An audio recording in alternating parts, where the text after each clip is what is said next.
Kata Sri Mulyani, tidak ada pungutan pajak baru untuk pulsa, token listrik, dan voucher dari Kompas 30 Januari.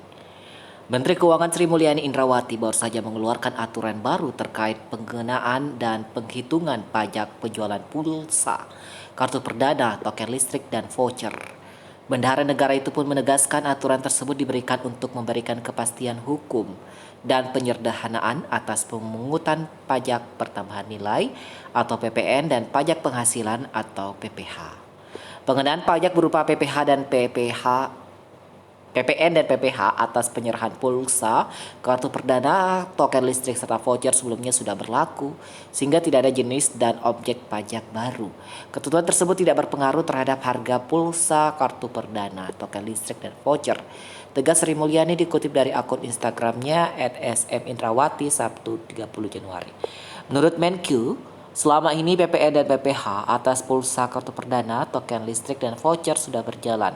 Jadi tidak ada pungutan pajak baru untuk pulsa, token listrik, dan voucher, tegasnya.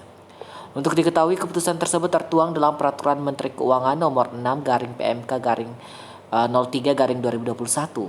Pada pasal 4 BLI tersebut dijelaskan PPN dikenakan atas penyerahan barang kena pajak oleh pengusaha penyelenggara jasa telekomunikasi kepada penyelenggara distribusi tingkat pertama dan atau pelanggan telekomunikasi. Selain itu oleh penyelenggara distribusi tingkat pertama kepada penyelenggara distribusi tingkat kedua dan atau pelanggan telekomunikasi.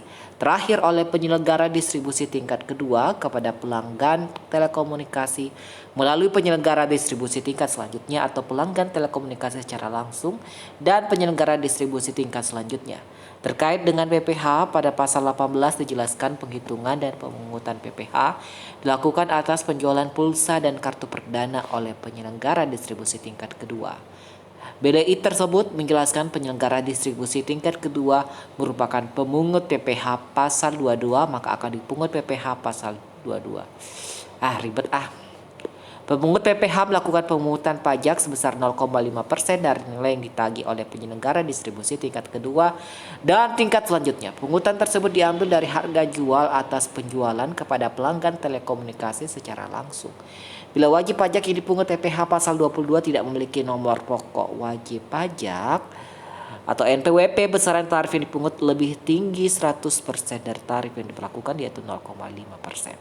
Namun pemungutan PPH pasal 22 tidak berlaku atas pembayaran atau penyelenggara distribusi tingkat 1 dan selanjutnya atau pelanggan telekomunikasi yang jumlahnya paling banyak 2 juta tidak terkena PPN dan bukan merupakan pembayaran yang dipecah dari suatu transaksi yang nilai sebesarnya lebih dari 2 juta.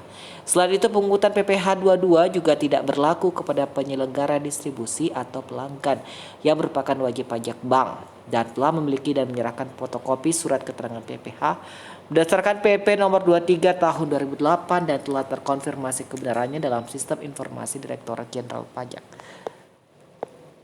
Ribet. Alas. Distributor pulsa juga dapat menggunakan surat tanda terima pembayaran sebagai faktor pajak sih. Tidak perlu membuat lagi faktor pajak secara elektronik. Untuk token listrik, PPN dikenakan hanya atas dasar penjual listrik berupa komisi atau selisih harga yang diperoleh agen penjual token dan bukan atas nilai token. Alah, sama banji. Pret. Bentar aja ngelesnya ini. Pret deh.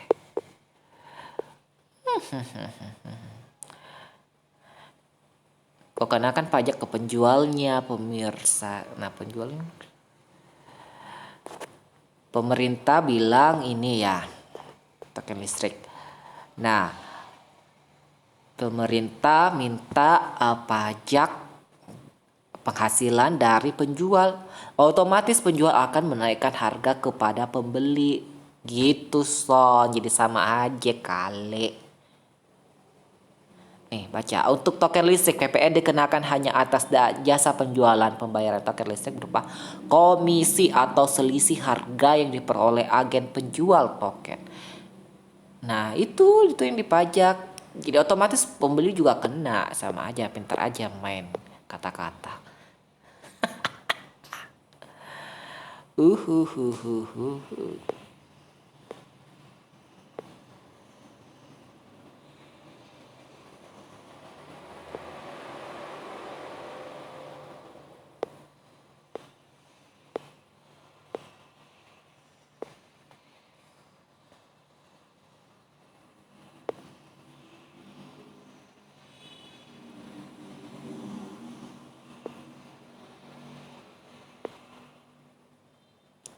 PPN hanya dikenakan atas jasa penjualan pemasaran berupa komisi atau selisih harga yang diperoleh agen penjual. Berarti pemerintah minta pajak dari penjual, ya otomatis penjual akan menaikkan harga kepada pembeli. Gitu kan. Oke, itu saja ya.